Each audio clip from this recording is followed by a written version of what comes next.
Hi friends, welcome to KBC சமையல். Next week வந்து பொங்கல் வரப்போகுது. ஸோ அதுக்காக ரொம்பவே சூப்பரான நல்ல ஸ்வீட்டான சர்க்கரை பொங்கல் செய்ய போகிறோம். ரொம்ப சூப்பராக இருக்கும். குழந்தைங்கலேருந்து பெரியவங்க வரைக்கும் எல்லாருமே விரும்பி சாப்பிடக்கூடிய ஸ்வீட் பொங்கல் எப்படி செய்யுதுன்னு பார்த்துடலாம் வாங்க. வீடியோக்குள்ளே போகிறதுக்கு முன்னாடி நம்ம சேனலில் ஃபஸ்ட் டைம் நீங்கள் பார்க்குறீங்கன்னா சப்ஸ்கிரைப் பண்ணிக்கோங்க. பக்கத்தில் இருக்கிற பெல் ஐக்கனும் கிளிக் பண்ணி இதில் ஆல் இன் ஆப்ஷனும் சேவ் பண்ணி வச்சுக்கோங்க. அப்போ தான் நான் போடக்கூடிய ஒவ்வொரு வீடியோஸும் நோட்டிஃபிகேஷன் வரும். சப்ஸ்கிரைப் பண்ண பார்க்குற புது வியூவர்ஸும் மறக்காமல் சப்ஸ்கிரைப் பண்ணி சப்போர்ட் பண்ணுங்கள். வாங்க வீடியோக்குள்ளே போகலாம்.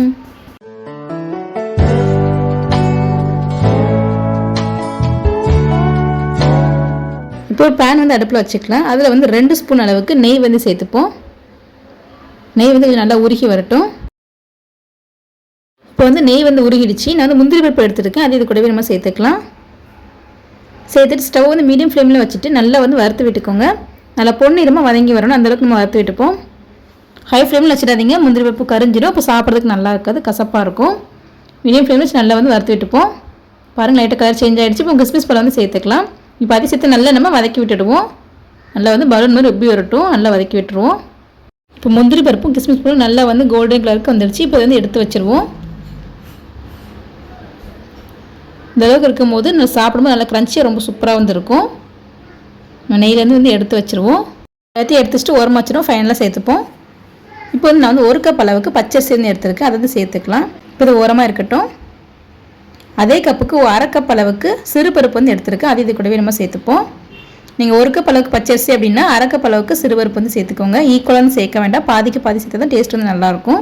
இப்போ வந்து ஒரு குக்கர் வந்து வச்சுக்கலாம். அதை வந்து நெய் வந்து சேர்த்துப்போம். நீங்கள் வந்து எந்த அடிகனமான பாத்திரம் வேணாலும் எடுத்துக்கலாம். நான் வந்து முந்திரி பருப்பு வறுத்த நெய்யவே வந்து சேர்த்துக்கிறேன். இப்போ நெய் வந்து சேர்த்தாச்சு. நெய் வந்து கொஞ்சம் சூடாகட்டும். நெய் சூடாகிற நேரத்தில் நம்ம வந்து சிறுபருப்பு வந்து நல்லா வந்து வாஷ் பண்ணிவிட்டு வந்து சேர்த்துடலாம். நான் 3 நல்லா வந்து வாஷ் பண்ணியிருக்கேன். தூசிலாம் இருந்தது. உங்களோட தூசி எதுவுமே இல்லாமல் எனக்கு க்ளீனான சிறுபருப்பு இருந்தது அப்படின்னா நீங்கள் அப்படியே கூட டேரெக்டாக கூட வறுத்து எடுத்துக்கலாம். என்னோட தூசி இருந்ததுனால நான் வந்து நல்லா கழுவிட்டு வந்து சேர்த்துருக்கேன். ஸ்டவ் வந்து நல்லா மீடியம் ஃப்ளேமில் வச்சுக்கோங்க. வச்சுட்டு நம்ம சிறுபருப்பு வந்து நெய்யில் வந்து நல்லா வறுக்க போகிறோம். கலர் எதுவும் மாற வேண்டாம். லைட்டாக நல்லா வாசம் வந்தால் மட்டும் போதும். நம்ம அந்த மாதிரி நெய்யில் வறுத்து சேர்க்கறதுனால நல்ல வாசமாக இருக்கும். டேஸ்ட்டு ரொம்ப சூப்பராக இருக்கும். நல்லா வந்து வறுத்தாச்சு, கலர் மாறல, இந்த அளவுக்கு இருந்தால் போதும். இப்போ நம்ம பச்சரிசி நல்லா கழுவி வந்து சேர்த்துக்கலாம். 3-4 தடவை நல்லா வந்து வாஷ் பண்ணிவிட்டு அதையும் சேர்த்துப்போம். நான் சிறுபருப்பும் பச்சரிசி நல்லா வந்து கழுவி வந்து சேர்த்துருக்கேன். இப்போ நம்ம சேர்த்துருக்க அரிசி எல்லாத்தையும் இது கூடவே நம்ம சேர்த்துப்போம். நான் சொன்ன மாதிரி 1 கப் அளவுக்கு அரிசி அப்படின்னா நம்ம 1/2 கப் அளவுக்கு சிறுபருப்பு எடுத்தால் போதும். இல்லை நீங்கள் 1/2 கப் அளவுக்கு அரிசி சேர்த்துருக்கீங்க அப்படின்னா 1/4 கப் அளவுக்கு சிறுபருப்பு எடுத்தால் கரெக்டாக இருக்கும். இப்போ எல்லாத்தையும் சேர்த்து நல்லா நம்ம வதக்கி விட்டுடுவோம். ஸ்டவ் வந்து நான் வந்து மீடியம் ஃப்ளேமில் தான் வச்சுருக்கேன். 2 நிமிஷத்துக்கு மட்டும் இந்த நெய்யோடு சேர்த்து நல்லா நம்ம வதக்கி விட்டுப்போம். நல்லா வந்து வதக்கி விட்டாச்சு. இப்போ நெய்யோட அரிசி சிறுபருப்பு நல்லா வந்து மிக்ஸ் ஆகிடுச்சு. இந்த அளவுக்கு வதக்கினா மட்டும் போதும். இப்போ நம்ம அரிசி சிறுபருப்பு வேகிறதுக்கு தேவையான அளவுக்கு தண்ணி வந்து சேர்த்துப்போம். நான் வந்து 2 கப் அளவுக்கு தண்ணி வந்து சேர்க்குறேன்.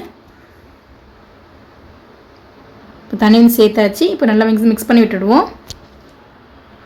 மிக்ஸ் பண்ணும் போதே பாருங்கள், தண்ணி நல்லா வந்து நெய்யோடு சேர்த்து நல்லா மினு அழகாக இருக்குது. இப்போ வந்து 1 கப் அளவுக்கு பால் வந்து சேர்த்துப்போம். நம்ம பால் சேர்த்து வேக வைக்கும்போது நல்ல டேஸ்ட்டாக, நல்ல ரிச்சான டேஸ்ட்டில் சூப்பராகவே இருக்கும். நீங்கள் ஃபுல்லாகவே வந்து பால் சேர்த்து கூட வேக வைக்கலாம். அந்த மாதிரி இல்லைன்னா இந்த மாதிரி கூட நீங்கள் சேர்த்துக்கலாம். மொத்தம் 3 கப் அளவுக்கு தண்ணி சேர்க்கணும். அது 2 கப் அளவுக்கு தண்ணியும் 1 கப் அளவுக்கு பால் வந்து நான் வந்து சேர்த்துருக்கேன். நல்லா வந்து மிக்ஸ் பண்ணி விட்டாச்சு. இப்போ குக்கரை மூடி விசில் போட்டு எடுத்துக்கலாம். 4-5 விசில் மட்டும் போதும், கரெக்டாக இருக்கும். நம்ம விசில் வரதுக்குள்ள அடுத்த ஸ்டெப் செஞ்சுருவோம். நம்ம முந்திரி பருப்பு வறுத்த அதே கடாயில் வந்துட்டு 1 கப் அளவுக்கு வெல்லம் வந்து வச்சுருக்கேன். அதை சேர்த்துக்கலாம். வெல்லத்தை வந்து நல்லா உடச்சிட்டு இந்த 1 கப்பில் வந்து எடுத்து வச்சுருக்கேன். இதில் வந்து ஒரு 1/4 கப் அளவுக்கு தண்ணி வந்து சேர்த்துப்போம். நமக்கு பாகுபதம்லாம் எதுவுமே தேவையில்லை. ஜஸ்ட்டு வந்து நல்லா கரைஞ்சால் மட்டும் போதும். உங்கள்கிட்ட இருக்கிற வெல்லம் வந்து நல்லா வந்து தூசி மண் எதுவுமே இல்லாமல் எனக்கு க்ளீனாக இருக்குது அப்படின்னா நீங்கள் டேரெக்டாகவே கூட சேர்த்துக்கலாம். இதில் வந்து கொஞ்சம் தூசி மண்ணெலாம் இருக்கும். அதனால் நான் வந்து இந்த மாதிரி காய்ச்சி வந்து சேர்த்துக்கிறேன். பாகுபதம் தேவையில்லை. நல்லா கரைஞ்சி வந்தால் மட்டும் போதும். ஹை ஃப்ளேம் வச்சுட்டு நல்லா வந்து கொதிக்க விட்டுடுவோம். நீங்கள் இந்த சக்கரை பொங்கலுக்கு வந்துட்டு ஒயிட் சுகர் வந்து யூஸ் பண்ணாதீங்க, டேஸ்ட்டு நல்லா இருக்காது. வெல்லம் இல்லை நாட்டு சக்கரை யூஸ் பண்ணிக்கோங்க, ரொம்ப சூப்பராக இருக்கும். நல்லா வாசமாக இருக்கும், டேஸ்ட் ரொம்ப சூப்பராக இருக்கும். நேச்சுரலாக நல்ல ஒரு கலர் வந்து கிடைக்கும். இப்போ நல்லா வந்து கொதி வரட்டும். பாருங்கள், நல்லா வந்து கொதிச்சிருச்சு. சக்கரை எல்லாமே நல்லா வந்து கரைஞ்சி வந்துருச்சு. இந்தளவுக்கு இருந்தால் மட்டும் போதும். இப்போ நம்ம வடிகட்டி எடுத்துக்கலாம். ஸ்டவ் ஆஃப் பண்ணிவிடுவோம். ஒரு மிக்சிங் பவுலில் நல்லா இந்த மாதிரி ஒரு அரிப்பு வந்து வச்சுப்போம். அதில் வந்து நம்ம வடிகட்டி எடுத்துக்கலாம். பாருங்கள், நிறைய மண் தூசி வந்து இருக்குது. இப்போ நம்ம குக்கரை ஓப்பன் பண்ணி பார்ப்போம். இப்போ அரிசி பருப்பு நல்லா வந்து வெந்துட்டு இந்த அளவுக்கு இருக்கணும். இப்போ ஒரு கரண்டி வச்சு நல்லா நம்ம மேஷ் பண்ணி விட்டுடுவோம். கொஞ்சம் நல்லா வந்து குழஞ்சி வரணும், அந்தளவுக்கு இருக்கணும். நல்லா சாஃப்டாக வந்து மேஷ் பண்ணி விட்டுப்போம். இந்த மாதிரி கரண்டி வச்சு நல்லா வந்து மேஷ் பண்ணி விடும் போது நல்லா வந்து மேஷ் ஆகிட்டு நல்லா சாஃப்டாக இருக்கும் சாப்பிட்றதுக்கு. அரிசி வந்து முழுசாக இருந்தால் பொங்கல் சாப்பிட்றதுக்கு நல்லா இருக்காது. ஸோ இந்தளவுக்கு நல்லா நம்ம மேஷ் பண்ணி விட்டுப்போம். உங்களுக்கு வந்து தண்ணி வந்து பத்தாத மாதிரி கொஞ்சம் வேகாத மாதிரி இருந்துச்சு அப்படின்னா இன்னும் கொஞ்சம் தண்ணி சேர்த்துட்டு இன்னும் 2 விசில் போட்டு எடுத்துக்கோங்க. நல்லா வந்து மசிஞ்சு வரணும். அப்போ தான் டேஸ்ட் நல்லாயிருக்கும், சாப்பிட்றதுக்கு நல்லாயிருக்கும். இப்போ நல்லா மேஷ் பண்ணிவிட்டு இது ஒரு பேனில் வந்து சேர்த்துக்கலாம். இப்போ நான் வந்து ஒரு பேனில் வந்து சேர்த்துட்டேன். இப்போ நம்ம காய்ச்சி வடிகட்டி வச்சுருக்க இந்த வெள்ளைப்பாகை வந்து இது கூட வேணுமா சேர்த்துக்கலாம். பாருங்கள், கலர் பாருங்கள் எவ்வளோ சூப்பரான தேன் மாதிரி இருக்குது. இப்போ அரிசி நல்லா நம்ம மிக்ஸ் பண்ணி விட்டுடுவோம். நம்ம வெள்ளைப்பாகோட அந்த அரிசியும் பருப்பு நல்லா வந்து மிக்ஸ் ஆகணும். அந்தளவுக்கு நல்லா நம்ம கலந்து விட்டுப்போம். ஸ்டவ் வந்து லோ ஃப்ளேம்னு வச்சுக்கோங்க. இல்லைன்னா நல்லா வந்து மிக்ஸ் பண்ணி விட்டதுக்கப்புறம் ஸ்டவ் வந்து ஆன் பண்ணிக்கோங்க. உங்களுடைய கம்ஃபர்டபுளை பொறுத்து நீங்கள் வந்து செஞ்சுக்கோங்க. நல்லா வந்து மிக்ஸ் பண்ணி விட்டுப்போம். ஃபஸ்ட்டு வந்து மிக்ஸ் ஆகாத மாதிரி இருக்கும். நீங்கள் நல்லா இந்த மாதிரி அழுத்தம் கொடுத்து மிக்ஸ் பண்ணும்போது ஈஸியாக நல்லா மிக்ஸ் ஆகி வந்துடும்.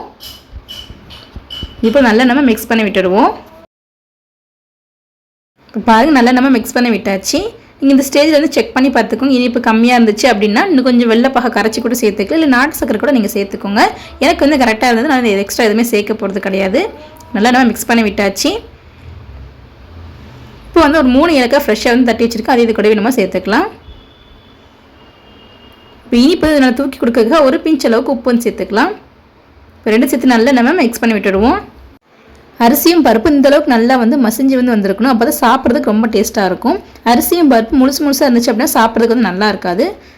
இப்போ நல்லா நம்ம மிக்ஸ் பண்ணி விட்டுடுவோம். உப்பும் ஏலக்காய் பொடியும் நல்லா வந்து மிக்ஸ் ஆகணும். அந்தளவுக்கு நல்லா நம்ம கலந்து விட்டுக்கலாம். நான் ஸ்டவ் வந்து லோ ஃப்ளேமில் வச்சுருக்கேன். அடி பிடிக்க ஆரம்பிச்சிடும்.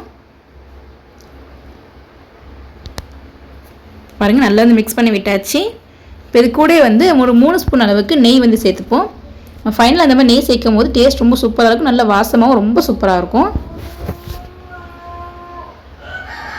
நம்ம ஏற்கனவே வந்து நெய்யில் தான் வறுத்து வந்து சேர்த்துருக்கோம். அதே நேரத்தில் பாலும் சேர்த்துருக்கோம். டேஸ்ட் ரொம்ப சூப்பராக இருக்கும். நீங்கள் ஃபுல்லாக கூட பால் சேர்த்து செய்யலாம். அது இன்னுமே டேஸ்ட் சூப்பராக இருக்கும். இப்போ அதை சேர்த்து நல்லா நம்ம மிக்ஸ் பண்ணி விட்டுடுவோம். நீங்கள் நெய் சேர்த்து கலந்து விடும் போதே வாசம் ரொம்ப நல்லாயிருக்கும். இப்போ நல்லா மிக்ஸ் பண்ணி விட்டாச்சு. இப்போ வறுத்து வச்சுருக்க அந்த முந்திரி பருப்பும் கிஸ்மிஸ் பண்ணாமல் சேர்த்துக்கலாம். இப்போ அதை சேர்த்து நல்லா நம்ம மிக்ஸ் பண்ணி விட்டுடுவோம். நம்ம சக்கரை பொங்கல் சாப்பிடும்போது அந்த முந்திரி பருப்பு சேர்த்து சாப்பிடும்போது நல்லா க்ரன்ச்சியாக ரொம்ப சூப்பராக இருக்கும். இப்போ நல்லா வந்து மிக்ஸ் பண்ணி விட்டாச்சு. இப்போ நல்லா சுட வந்து சர்வ் பண்ணிவிடுவோம். எடுத்து வச்சிடலாம். இப்போ நல்ல சூப்பரான நல்ல ஸ்வீட்டான சக்கரை பொங்கல் ரெடி ஆகிடுச்சு. ரொம்ப சூப்பராக இருக்கும். நல்ல பால் வசத்தோட நெய் வசத்தோட செம்ம டேஸ்ட்டாக இருக்கும். நீங்கள் ட்ரை பண்ணி பாருங்கள். அடிக்கடி செய்வீங்க, அவ்வளோ சூப்பராக இருக்கும். குழந்தைங்கலேருந்து பெரியவங்க வரைக்கும் எல்லாருக்குமே ரொம்ப பிடிக்கும். கண்டிப்பாக இந்த பொங்கலுக்கு நீங்கள் ட்ரை பண்ணி பாருங்கள். ரொம்ப சூப்பராக இருக்கும்.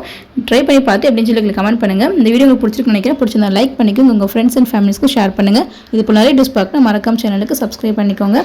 நம்ம சேனல் நிறைய ஸ்வீட் ரெசிபிஸ்லாம் போட்டிருக்கோம். அதோட லிங்க் டிஸ்கிரிப்ஷனில் கொடுக்குறேன். மறக்காம செக் பண்ணி பார்த்துக்கோங்க. ரொம்பவே சூப்பராக இருக்கும். ரொம்ப ஈஸியாக இருக்கும். பிகினர்ஸ் கூட அவ்வளோ ஈஸியாக செஞ்சிடலாம். தேங்க்ஸ் ஃபார் வாட்சிங்.